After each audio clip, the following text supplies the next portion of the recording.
జై శ్రీరామ్. ఆగస్టు 31వ తారీఖు శనివారం, శని త్రయోదశి. అంతేకాకుండా ఇంకో విశేషమైనటువంటి విషయం ఏమిటంటే ఆ రోజు పుష్యమి నక్షత్రం ఉండటం చాలా విశేషమైనటువంటి విషయం.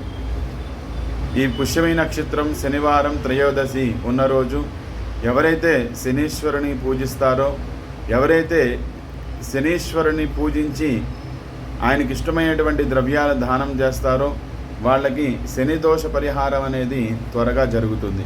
మరి ఆ రోజు ఏం చేయాలి అంటే సూర్యోదయానికన్నా ముందుగానే నిద్రలేచి చక్కగా తలస్నానం చేసుకుని దగ్గరలో నవగ్రహాలు ఎక్కడైతే ఉంటాయో అక్కడికి వెళ్ళి దానిలో శనీశ్వరుడికి మంచిగా తైలాభిషేకం చేసుకోవాలి.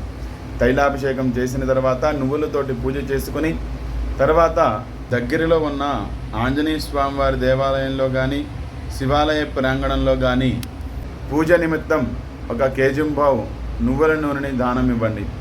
తర్వాత నల్ల నువ్వులు, నల్ల వస్త్రము కూడా దానం చేయండి.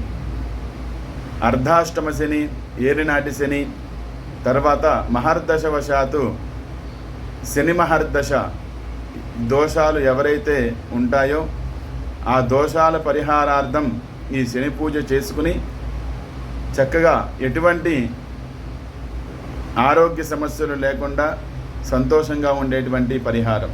కాబట్టి ప్రతి ఒక్కరు కూడా ఈ పరిహారాన్ని పాటించండి.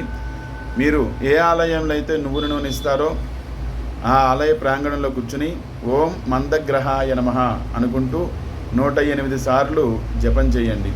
అక్కడే కాళ్ళు చేతులు కడుక్కోండి. చక్కగా ఇంటికి వచ్చి 1 పూట భోజన నియమం పాటించాలి.